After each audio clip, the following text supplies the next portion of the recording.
निवडून दिलेला राज्यपाल बरा का नेमलेला राज्यपाल बरा, याचं राजकारणच होतंय हे मान्यच करावं लागेल आपल्याला. चांगली राज्यघटना वाईट लोकांच्या हातामध्ये निरुपयोगी ठरते. ही वेळ आहे की अशा प्रकारचा स्पष्ट आदेश त्यांनी यांना दिलेला आहे. राज्यपालांची सही नसताना सुद्धा ती सही आहे असं गृहीत धरा. ॲज सून ॲज पॉसिबल म्हणजे काय? घटनाकर्त्यांनी जाणीवपूर्वकच लिहिलेल्या नव्हत्या. त्या न लिहिलेल्या गोष्टी आता सुप्रीम कोर्टाने वाचल्या आहेत. राज्य सरकार आणि राज्यपाल यांच्या दरम्यानचा हा खटला होता. राजकारण्यांना हे माहित नाही असं होऊ शकत नाही. यांनी आपापल्या सीमा ओळखायच्या असतात. मग लोकांची इच्छा तुम्ही नाकारू शकाल काय? या राजकारणाला कुठेतरी चाप बसेल. राज्यपालांच्याकडनं अपेक्षित होतं कोणाच्या प्रती भाव नसलेला किंवा भेदभाव नसलेला रोल करायला पाहिजे. नेमकं त्याचा उलटा रोल झाल्यामुळे ही केस निर्माण झाली. ऐतिहासिक असा निकाल दिलेला आहे. अंतिमरित्या निकाली निघालेली नसून पुढच्या वादाची तर सुरुवात झालेली नाही ना. हा संघर्ष माझ्या मते इतक्या लवकर मिटणार नाही. नमस्कार, मी Deepak Darade, for the people news मध्ये आपल्या सर्वांचं स्वागत आहे. मंडळी, मुद्द्यावर बोलू हा आपला जो विशेष मुलाखतीचा कार्यक्रम आहे.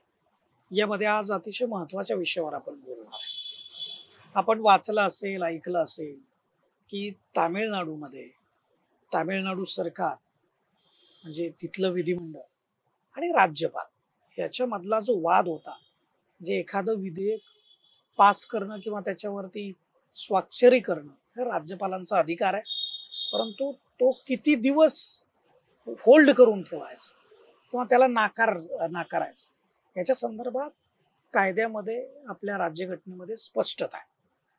ती नेमकी काय स्पष्टता आहे? पण हे एकदाच झालंय असं नाही. आपण महाराष्ट्रात सुद्धा बघितलं. महाविकास आघाडीच्या काळामध्ये ज्यावेळेस महाविकास आघाडीच्या सरकारने राज्यपाल नियुक्त 12 आमदारांची विधान परिषदेतल्या जी नियुक्ती केली होती, जी ती यादी केली होती, ती यादी तत्कालीन राज्यपाल जे कोश्यारी होते यांनी होल्ड केली होती. आणि त्यानंतरही ते सरकार सर्वोच्च न्यायालयामध्ये गेलं होतं. परंतु त्यानंतर महाराष्ट्रामध्ये सरकार बदललं गेलं, महाविकास आघाडीचं सरकार कोसळलं. परंतु आता तामिळनाडूमध्ये मात्र तशी परिस्थिती झाली नाही. तिथलं सरकार हे मेजॉरिटीमध्ये आणि त्यामुळं त्या सरकारनं सर्वोच्च न्यायालयामध्ये धाव घेतली राज्यपालांच्या त्या कृतीच्या विरोधामध्ये. आणि सर्वोच्च न्यायालयानं अतिशय महत्वाचा निर्णय त्या ठिकाणी दिला. हा काय निर्णय, कोणत्या गोष्टी अधोरेखित करणारा हा निर्णय आणि त्यामुळं येणाऱ्या काळामध्ये त्याचे पडसाद काय उमटतील या संदर्भामध्ये बोलण्यासाठी आणि हा सगळा कायदेशीर जो पेच आहे तो समजून घेण्यासाठी माझ्यासोबत ॲडव्होकेट सुधाकरराव आव्हाड आहेत. सर, आपलं मनापासून स्वागत आहे फॉर द पीपल न्यूज. धन्यवाद. म्हणजे हा जो पेच आता निर्माण झाला होता तो सर्वोच्च न्यायालयाने सोडवला, परंतु ही काही पहिल्यांदाच अशी परिस्थिती झाली असं नाही. अनेक वेळा राज्यपाल असतील राज्यामध्ये किंवा केंद्रामध्ये राष्ट्रपती असतील, त्यांना अधिकार आहे सूचना करण्याचा त्या विधेयकाच्या संदर्भात, परंतु त्यांना ते विधेयक नाकारण्याचा किंवा होल्ड करण्याचा अधिकार मात्र घटनेनं दिलेला नाही. परंतु असं असताना सुद्धा कुठंतरी राजकारण या ठिकाणी होत राहतं आणि त्यामुळं खरं तर कायद्याचा असा एक पेच निर्माण होतो आणि म्हणून सर्वोच्च न्यायालयात त्याच्यामध्ये दखल घ्यावी लागते. मला वाटतं राज्यघटना निर्माण झाल्यापासून म्हणजे आपण स्वतंत्र झाल्यापासून कदाचित पहिल्यांदाच ही गोष्ट घडलेली असावी. नेमकं काय घडलं सर? कायदा काय सांगतो? कोणती कलम आहेत? विधिमंडळाला म्हणजे कायदे मंडळाला कुठले अधिकार आहेत? राज्यपाल ही सुद्धा एक कायदेशीर व्यक्ती आहे, पदसिद्ध अधिकार असलेली व्यक्ती आहे, परंतु मर्यादित अधिकार आहे. काय सांगाल या संदर्भामध्ये?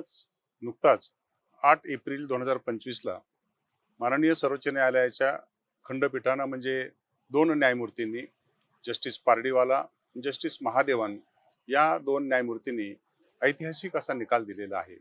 तो ऐतिहासिक यासाठी म्हणावा लागेल की भारतीय संविधानाला आता 75 वर्ष होऊन गेलेली आहेत. अशा 75 वर्ष पूर्ण झालेल्या संविधानाच्या बाबतीत, त्याच्या अंमलबजावणीच्या बाबतीत अशा प्रकारचा निर्णय प्रथमच होत असल्यामुळे भारतभर या निर्णयाला ऐतिहासिक निर्णय असं म्हटलेलं आहे, लँडमार्क जजमेंट असं म्हटलेलं आहे. हा निकाल जो आहे हा दोन गोष्टींना महत्वाचा आहे. तो पहिल्यांदा महत्वाचा आहे भारतीय राज्यघटनेतील कलम किंवा परिच्छेद 200 आणि 201. तसंच राज्यपाल, राष्ट्रपती आणि सर्वोच्च न्यायालय ही ती जी शृंखला आहे या बाबतीत हा निकाल खूप महत्वाचा आहे. या बाबतीत आपल्याला प्रथम समजावून घेतलं पाहिजे की कोणताही बिल किंवा कोणताही कायदा कसा निर्माण होतो. जेव्हा कोणताही कायदा होतो तेव्हा अनेक राज्यामध्ये विधिमंडळ असतं आणि हे विधिमंडळ दोन प्रकारचं असतं. काही ठिकाणी फक्त विधानसभा असते, विधान परिषद नसते. बरोबर. आणि काही ठिकाणी विधान परिषदही असते, विधानसभाही असते आणि मग त्याला बायकॅमेरल लेजिस्लेशन असं म्हणतात. मग कोणताही कायदा होताना त्या दोन किंवा एक त्या सभागृहानं तो मंजूर करायचा. तो मंजूर केला की कायदा होत नाही, ते बिल असतं. ते बिल मंजूर झाल्यावर राज्यपालांच्याकडे जातं. मग राज्यपाल जेव्हा त्यावर सही करतात, राज्यपालांच्या सहीनिशी तो कायद्यात रूपांतरित त्याचं होतो, कायद्यात रूपांतर रूपांतर होतं. ही साधी बरोबर. प्रक्रिया सांगितलेली आहे. बरोबर. पण बरोबर. या बाबतीत काय घडतं आहे, कोणतंही बिल असं पास झालं आणि जर का त्या कलम 200 अन्वये, परिच्छेद 200 अन्वये ते राज्यपालांच्याकडे पाठवलं तर घटनेने त्यांना 3 ऑप्शन देऊन ठेवले. एक, ते आल्याबरोबर ते मंजूर करून टाकतील, बरोबर. जनहिताचे लगेच घेऊन जा. किंवा दुसऱ्यांदा ते असं म्हणतात की मी काहीच करणार नाही, ठेवून घेतो. बरोबर. त्याला विथ होल्डिंग असेंट असं म्हणतात. बरोबर. ते रोखून ठेवला संमती त्याची. आणि तिसरं असतं त्यांना असं वाटतं की अरे हे जे भारताचं संघराज्य आहे याच्याशी निगडीत हा महत्वाचा मुद्दा आहे किंवा हायकोर्ट वगैरे अशा गोष्टीशी हा निगडीत महत्वाचा मुद्दा आहे, हा आपण राष्ट्रपतीकडे ठेवूया की ज्याद्वारे ज्याची व्याप्ती जास्त मोठी आहे किंवा जिथे पब्लिक इंटरेस्ट फक्त एकाच राज्याशी संबंधित नाही, अनेक तिथे मग राज्य. राष्ट्रपतीसाठी तो मुद्दा राखून ठेवला जातो. अशा 3 प्रकारचे हे मुद्दे असतात. मग ह्यासाठी भारतीय राज्यघटनेमध्ये का याला ऐतिहासिक म्हणायचं, तर काही गोष्टी घटनाकर्त्यांनी जाणीवपूर्वकच लिहिलेल्या नव्हत्या. त्या न लिहिलेल्या गोष्टी आता सुप्रीम कोर्टाने वाचल्या आहेत. न लिहिलेल्या गोष्टी सुप्रीम कोर्टाने वाचलेल्या आहेत, त्याचा अर्थ लावला अर्थ असं आपण लावला आहे म्हणूया. आणि म्हणून याला ऐतिहासिक असं आपण म्हणतो. बरोबर. न वाचलेल्या गोष्टी कोणत्या होत्या की असं एखादं बिल आलं, किती दिवसात तुम्ही त्याला संमती दिली पाहिजे, किती दिवस तुम्ही रोखून ठेवू शकता, मग असं पुन्हा विचारात पाठवलेलं बिलाचं पुन्हा काय होतं, असे 3 प्रकार सांगतात. ते बरोबर. 3 प्रकार आपण 3 ओळीत बघूया. बिल पास झालं, राज्यपालांच्याकडे गेलं, त्यांनी सही केली, कायद्यात रूपांतरित झालं, अंमलबजावणी सुरू झाली. दुसरा प्रकार, बिल पास झालं, राज्यपालांच्याकडे गेलं, राज्यपालांनी त्याच्यावर काहीच कृती केली नाही, रोखून ठेवलं आणि पुन्हा त्यांच्याकडे पाठवलं की मला असं वाटतंय की याच्यात ह्या काही गोष्टी दुरुस्त करणं आवश्यक आहे, या दुरुस्त्या सहित काही सूचना दिल्या. सूचना दिल्या आहेत. ती विनंती त्यांना केलेली असते आणि ते विनंती मान्य करून मग जर का त्या सभागृहानं पुन्हा ते बिल पास केलं आणि जर का ते राज्यपालांच्याकडे पाठवलं तर दोन्ही बाबतीत शाल असा शब्द आहे, राज्यपाल सही करणं नाकारू शकत नाहीत. नाही. बरोबर. आणि मला वाटतं या ज्या सूचना आहेत राज्यपाल करतात त्या सुद्धा त्याच्यामध्ये गृहीत धरणं याचं बंधन कायदेमंडळावर नाही आहे. नाही आहे. ह्या सूचना ते विथ अमेंडमेंट किंवा विदाऊट अमेंडमेंट ते परत बरोबर. पाठवू शकतात. आणि इथे प्रत्येक ठिकाणी शाल शब्द आहे. असा शाल शब्द असताना सुद्धा हा जो नवीन खटला निर्माण झालेला आहे त्या खटल्याचं नाव होतं तामिळनाडू राज्य सरकार विरुद्ध राज्यपाल तामिळनाडू. म्हणजे थोडक्यात राज्य सरकार आणि राज्यपाल यांच्या दरम्यानचा हा खटला होता आणि त्या खटल्याचा केंद्रबिंदू होता त्या राज्यपालांची कोणत्याही कायद्याला देणं आवश्यक असलेली संमती, म्हणजे कलम 200 आणि 201. बरोबर. पण आता याच्यामुळे काय घडणार आता, हे आता सध्या तरी प्रस्तावित अशी परिस्थिती आहे. आपल्या महाराष्ट्राचं उदाहरण घ्या. महाराष्ट्रातल्या 2-3 घटना अशा आहेत की त्या सर्वोच्च न्यायालयामध्ये अजून याचिका त्याच्यावर सुनावणी वगैरे ह्या सगळ्या गोष्टी सुरू आहेत. म्हणजे शिवसेना फोडण्याचा जो प्रकार झाला किंवा सरकार आमदार पळवण्याचा जो प्रकार झाला, ह्या गोष्टी अजूनही त्याच्यात निकाल येणं बाकी आहे. पण त्याच्यामध्ये सुद्धा सर्वोच्च न्यायालयानं याच गोष्टी स्पष्ट केल्या होत्या. राहुल नार्वेकर जे विधानसभेचे अध्यक्ष होते त्यांना ही गोष्ट सर्वोच्च न्यायालयाने सांगितली होती की जी तुम्हाला वेळ दिली आहे ती वेळ म्हणजे किती, ती अमर्याद वेळ नाही, ही आठवण त्यावेळेस करून दिली. तसाच प्रकार यावेळेस सुद्धा घडला. होय. या बाबतीत सुद्धा तसंच घडलं. कारण जर का आपण आता खोलात जाताना जर का कलम 200चं वाचन करायला सुरुवात केली तर ते कलम 200 मध्ये सांगितलंय की अशा प्रकारे त्यांनी पाठवलेलं बिल, मंजूर केलेलं बिल, that shall be assented to by the governor. त्यांनी शाल असा शब्द वापरल्यामुळे त्यांनी ते मान्य केलं पाहिजे. किती दिवसात करायचं तिथे शब्द आहेत, ॲज सुन ॲज पॉसिबल. बरोबर. जितक्या लवकर शक्य होईल तेवढे लवकर करायचं. थोडक्यात ही संपूर्ण केस ॲज सुन ॲज पॉसिबल म्हणजे काय याचा अर्थ काढण्यावर अवलंबून आहे. बरोबर. ॲज सुन ॲज पॉसिबल म्हणजे किती ते कुठे सांगितलेलं नाही. का सांगितलं नसावं? खरंच इतके जे उत्तम घटनाकार होते, इतके मोठे बॅरिस्टर्स होते, स्वतः डॉक्टर आंबेडकर त्याच्या घटना समितीच्या ड्राफ्टिंग कमिटीचे अध्यक्ष होते, त्यांना काय सुचलं नसेल का वेळ यावी म्हणून? त्यांनी थोडक्यात घटनेमध्ये अनेक ठिकाणी काही अलिखित गोष्टी आहेत, काही रूढी परंपरा पाळायच्या असतात, त्याला म्हणतात कॉन्स्टिट्युशनल मोरॅलिटी. मग आता आपल्या ह्या ज्या यंत्रणा निर्माण केल्यात, सर्वोच्च न्यायालय असेल, एक्झिक्युटिव्ह असतील किंवा हे कायदेमंडळ असतील, मग ह्यांनी आपापल्या सीमा ओळखायच्या असतात आणि त्या सीमा ओळखून आपलं कार्य करायचं असतं. मग जर काय इथे शाल शब्द लिहिला असेल आणि ॲज सुन ॲज पॉसिबल लिहिला असेल, काय अर्थ होतो की यांनी एकदा मंजूर केलं की that is a popular wish. त्या राज्यातल्या कोट्यवधी लोकांची ती इच्छा त्या मंत्रिमंडळाने किंवा सभागृहाने व्यक्त केली, ती तुमच्याकडे पाठवली. मग लोकांची इच्छा तुम्ही नाकारू शकाल काय? आणि म्हणून शाल शब्द घातला विचारांती. आणि तो शाल शब्द घातल्यानंतर आणि तो सुद्धा किती दिवसात केला पाहिजे, ॲज सुन ॲज पॉसिबल. बरोबर. आणि लवकरात लवकर करायचं. पण मला एक प्रश्न विचारायचा सर, म्हणजे ह्या साध्या साध्या गोष्टी आहेत, आपण नागरिक शास्त्राच्या पुस्तकामध्ये शिकलेलो आहे, म्हणजे माझ्या सकट सगळे शिकले, त्यांनी वाचलेलं आहे, सर्वांना माहिती आहे ते राज्यपालांचे अधिकार काय आहेत, कायदेमंडळाचे अधिकार काय आहेत, सर्वोच्च न्यायालयाचे काय अधिकार. हे सगळं असताना सुद्धा राजकारण्यांना हे माहित नाही असं होऊ शकत नाही. परंतु हे कशामुळे होत आहे त्याचं एकच सरळ सोपं उत्तर आहे, हे राजकारण आहे. याच्यामध्ये तामिळनाडूमध्ये विरोधी पक्षाचं सरकार आहे, केंद्रामध्ये भाजपचं सरकार आणि त्यांच्या ते विरोधात आहे, महाराष्ट्रामध्ये पण तीच परिस्थिती. पण हे आत्ताच घडत आहे असं नाही. यापूर्वी देखील म्हणजे देशामध्ये ज्यावेळेस काँग्रेसचं सरकार होतं त्यावेळेसही अशा गोष्टी घडलेल्या आहेत. आपण ते नाकारण्याचं कारण नाहीये.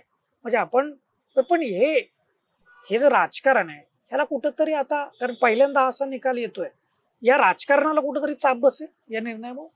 दीपकराव, खरं पाहता जेव्हा भारताचं संविधान बनवण्याची प्रक्रिया सुरू होती आणि संविधान समितीच्या मिटिंगा चालू होत्या, ते 114 दिवस याच्यावरती काम करत होते. संविधान समिती 2 वर्ष 11 महिने 18 दिवस याच्यावर काम करत होते. आणि मग तेव्हा ही सगळी चर्चा चालू असताना हे गव्हर्नरचं पदच नसावं असं बहुसंख्य सदस्यांचं मत होतं. तेव्हा 2 मतं प्रस्तावित होती की अरे केंद्र, आपलं जे संघराज्य आहे, अनेक राज्यांचं मिळून हे संघराज्य झालंय, तर केंद्र आणि राज्य याच्यात एक दुवा राहून देत म्हटले. आणि हा दुवा कोण असला पाहिजे, तर तो राज्यपाल असला पाहिजे. 2 प्रश्न किंवा 2 मुद्दे तेव्हा चर्चेला आले होते. काही जण असं म्हणत होते त्यांची नेमणूक व्हावी, केंद्राने नेमणूक करावी, आणि काही म्हणत होते लोकांनी निवडून द्यावा.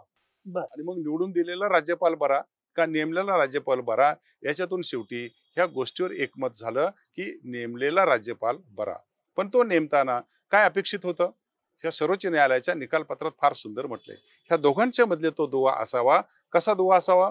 Friend, philosopher. त्यांचा रोल कसा पाहिजे? Friend, philosopher and guide. Friend, philosopher and guide म्हणून त्यांनी काम केलं पाहिजे. आणि काय केलं पाहिजे? डिस्पॅशनेट. त्यांनी नेमलं तरी सुद्धा मी कोणाच्याच प्रती नाही असं डिस्पॅशनेट, कोणाच्या प्रती भाव नसलेला किंवा भेदभाव नसलेला रोल करायला पाहिजे, असं थोडक्यात राज्यपालांच्याकडनं अपेक्षित होतं, असं तेव्हा त्यांनी नमूद केलेलं आहे.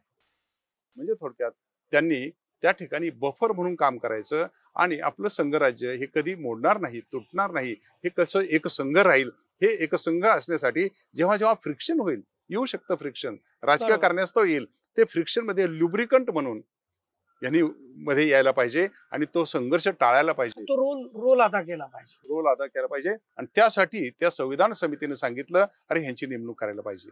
नेमका त्याचा उलटा रोल झाल्यामुळे ही केस निर्माण झाली. बरोबर. पण आता मी जे विचारलं की आता इथून पुढच्या काळामध्ये याचं राजकारणच होतंय, हे मान्यच करावं लागेल आपल्याला. पण आता हे राजकारणांना कुठंतरी चाप बसेल सर्वोच्च न्यायालयाच्या या निकालामुळे. सर्वोच्च न्यायालयाचा हा जो निकाल आला त्यात त्यांनी फार सुंदर सांगितलंय. त्यांनी डॉक्टर बाबासाहेब आंबेडकरांचं उदाहरण दिलंय, त्यांचं कोट केलंय आणि ते सांगतात, आंबेडकर फार सुंदर म्हणाले होते की चांगली राज्यघटना वाईट लोकांच्या हातामध्ये निरुपयोगी ठरते आणि वाईट राज्यघटना चांगल्या लोकांच्या हातामध्ये अत्यंत उपयुक्त ठरू शकते. म्हणजे थोडक्यात ही घटना, राज्यघटना आपण कशी राबवतो याच्यावरती त्याचं कौशल्य आणि त्याची उपयोगिता बरोबर, अवलंबून बरोबर. आहे. आपण जे म्हणालात की याच्यातनं नेमकं काय घडेल, यांना चाप बसला का? हो, कारण याच्यानं आता केंद्र आणि राज्य सरकारांच्या या संबंधामध्ये जेव्हा जेव्हा अशी बिलं जातील, ती एकतर ह्या 200 किंवा 200 कलमाप्रमाणे त्यांच्याकडे प्रलंबित राहतील विविध कारणास्तव, शाल शब्द असताना सुद्धा. मग आता यांनी त्याला वेळ घालून दिली. काही ठिकाणी 1 महिना लिहिलाय, काही ठिकाणी 3 महिने दिलेत आणि शेवटी 6 महिने घटनेत वेगळ्या कारणासाठी दिलेत. या जर का ह्या विहित मुदतीमध्ये या गोष्टी पार पडल्या नाहीत तर काय होईल? तर त्या राज्याला परत कोर्टात जाता येईल आणि तिथे रिट ऑफ मॅन्डेमस करून घेता येईल. इथे म्हणजे एक वेगळीच ऐतिहासिक स्थिती काय आहे. आम्ही पण कायद्याचे विद्यार्थी आहोत आणि आता असं वाटतंय की आतापर्यंत माननीय सर्वोच्च न्यायालयाने महामहिम राष्ट्रपती किंवा राज्यपालांना अशा प्रकारचे रिट ऑफ मॅन्डेमस इश्यू केलेले नाहीत. ही पहिली वेळ आहे की अशा प्रकारचा स्पष्ट आदेश त्यांनी यांना दिलेला आहे. आणि शेवटी तर काय सांगितलंय की या ठिकाणी अत्यंत मोठा वेळ गेलेला असल्यामुळे आम्ही आता असं जाहीर करत आहोत की यांचा कन्सेंट आहे असं समजा, यांचा असेंट आहे असं समजा. नेहमी काय होतंय, ते बिल पास होतं, यांच्याकडे येतं, खाली यांची स्वाक्षरी असते. पहिलीच ही 10 बिलं आहेत, याच्यावरती राज्यपालांची सही नाही. राज्यपालांची सही नसताना सुद्धा ती सही आहे असं गृहीत धरा. हे बिल त्या पद्धतीनं पास झाले आहेत असं गृहीत धरा आणि असे गृहीत धरलेले हे 10 कायदे परवा पारित करण्यात आलेले आहेत. एक नेमका वाद कशावरून निर्माण झाला? तामिळनाडूचं सरकार आणि जे राज्यपाल आहेत ते, आणि कशामुळे ते सर्वोच्च न्यायालयात? आपल्याला माहितीच आहे की तिथे द्रमुकचं राज्य आहे, त्यांचं बहुमत आहे. स्टालिन त्यांचे मुख्यमंत्री आहेत, आर.एन. रवी नावाचे त्यांचे राज्यपाल आहेत. मग हे आर.एन. रवी तिथे 2021 ला तिथे राज्यपाल म्हणून त्यांची नेमणूक झाली. 2020 ते 2023 या 3-4 वर्षाच्या कालावधीमध्ये त्या विधिमंडळानं 12 कायदे केले होते आणि ते 12 कायदे करून राज्यपालांच्याकडे पाठवलेले होते.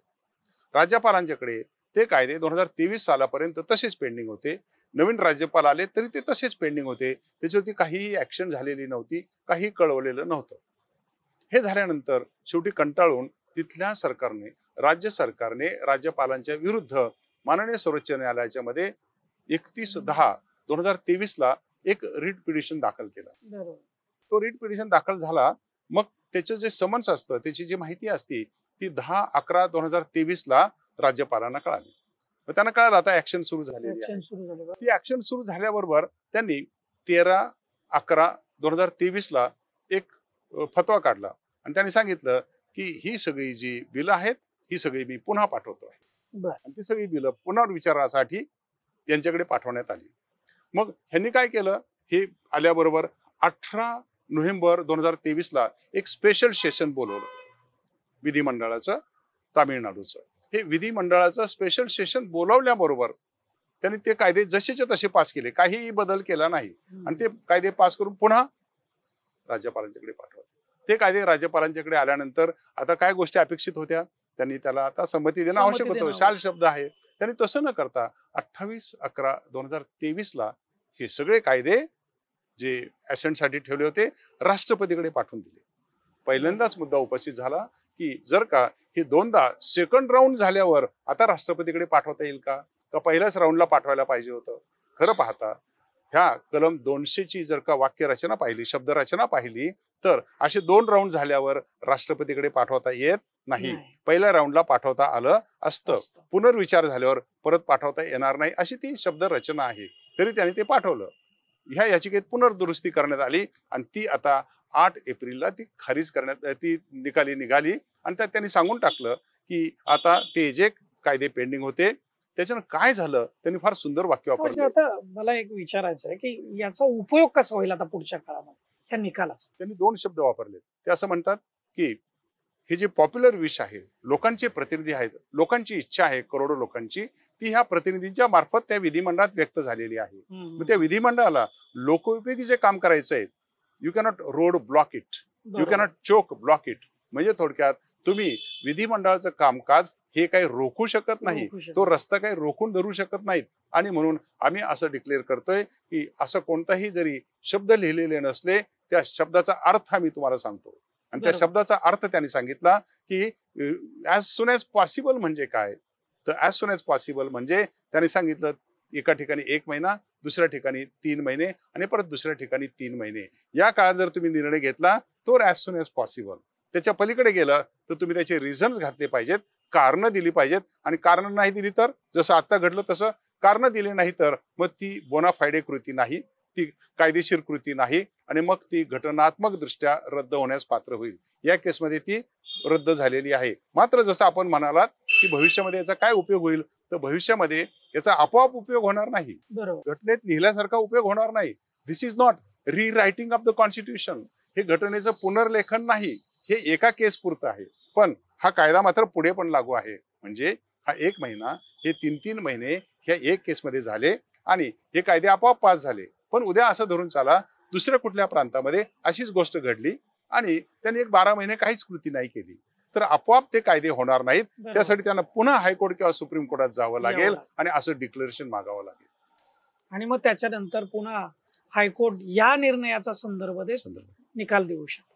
सर, आपण धन्यवाद, वेळ दिला आणि ही सगळी चर्चा या संदर्भात केली. आणि नेहमीच म्हणजे राज्यपाल आणि राज्य सरकार हा वाद कोणत्या ना कोणत्या मुद्द्यावर कायमस्वरूपी आपण पाहत आलोय, आत्ताही सुरू आहे, आणि त्याला महाराष्ट्र सुद्धा अपवाद राहील. परंतु मी तुम्हाला जाता सांगतो हो. की याच्यानं वाद संपला असं समजू नका. बरोबर आहे. कारण काय होतं, सुप्रीम कोर्टामध्ये काही अशा खटल्यांची मालिका सुरू झालेली होती की वैयक्तिक अधिकार, मूलभूत हक्क किंवा घटनेचं बेसिक स्ट्रक्चर, एक एक मुद्दा निकाली घ्यायला 20-20 वर्ष गेलेली आहेत. 20 वर्षांनी सुरुवात झाली एका केसनं, 20 वर्षांनी अंतिम निकाल लागला, बरोबर. काही 15-15 वर्षांना अंतिम निकाल लागले. तर एक तर अशी केस होती की ईडीएम जबलपूर वर्सेस शिवकांत शुक्ला, इमर्जन्सीमध्ये नागरिकांना मूलभूत हक्क असतील का नसतील, तो 75 साली तो निकाल झालेला होता. त्याचा अंतिम निकाल, ती केस ओव्हररूल झाली. जस्टिस सिनियर चंद्रचूड साहेबांनी ती केस डिसाईड केलेली होती. जस्टिस वाय.व्ही. चंद्रचूड साहेबांनी ती केस निकाली काढली होती आणि त्यांच्या सुपुत्रांना आता डॉक्टर धनंजय चंद्रचूडांनी आता नुकतीच त्या केसवरती अंतिम निकाल देऊन ती ओव्हररूल केलेली आहे. म्हणजे राज्यघटनेचा हा अन्वयार्थ काढण्यासाठी काही दशकं जावी लागतात. मग जर का हा मुद्दा असा आता आलेला असेल तर आता हा संघर्ष सुरू झालेला आहे आणि हा संघर्ष माझ्या मते इतक्या लवकर मिटणार नाही. आता हे प्रकरण पुन्हा वाढीव गोष्टीकडे जाऊ पुन्हा शकतं, रिव्ह्यू साठी घेऊ येऊ शकतं. कारण भारतीय राज्यघटनेमध्ये रिव्ह्यूची सोय आहे. बरोबर. रिव्ह्यू म्हणजे काय, हे पुन्हा त्यांना विचारार्थ पाठवू शकतात, एकदा पुन्हा विचार करा.